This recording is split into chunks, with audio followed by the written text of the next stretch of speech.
Kurri assistant commissioner की ज़रूरी खाद की ब्लैक मार्केटिंग की शिकायत पर गोदामों पर छापे मारकर 1 दर्जन से ज्यादा खाद गोदाम सील कर दिए। डिप्टी कमिश्नर उमरकोट नदीमुर रहमान मेमन की हदायत पर असिस्टेंट कमिश्नर कुर्री मोहम्मद हसन खोसा ने महकमा ज़राअत के अफसरान और पुलिस के हमरा गुड़ मंडी, पुरानी काटन फैक्ट्री, गला मंडी, कोली बाजार समेत शहर के दीगर इलाकों में ज़रूरी खाद के गोदामों पर छापे मारकर तकरीबन 1 दर्जन से ज्यादा गोदाम सील कर दिए।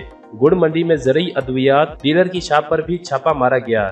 चेकिंग के दौरान ज़ैदुल मेयाद ज़रूरी दवाइयों बरामद होने पर असिस्टेंट कमिश्नर मोहम्मद हसन खोसा ने मीडिया को बताया कि डिप्टी कमिश्नर उमरकोट की हदायत पर छापामार कार्रवाइयों का आगाज किया गया है। उन्होंने कहा कि काश्तकारों की जानिब से मुसलसल शिकायत मौसूल हो रही थी कि फर्टिलाइजर डीलर ने गोदामों पर बड़े पैमाने पर खाद स्टॉक करके ब्लैक मार्केटिंग शुरू कर रखी है, ज़रूरी खाद मुकर्ररा नरखों से ज्यादा कीमत पर फरोख्त कर रहे हैं। उन्होंने कहा कि किसी को भी खाद की ब्लैक मार्केटिंग और नाजायज मुनाफाखोरी की इजाजत नहीं देंगे। अगर कोई मुलव्वस पाया गया तो इसके खिलाफ कानून हरकत में आएगा, जबकि ज़ायदुल मियाद ज़रूरी अद्वियात फरोख्त करने वालों के खिलाफ भी कार्रवाई होगी।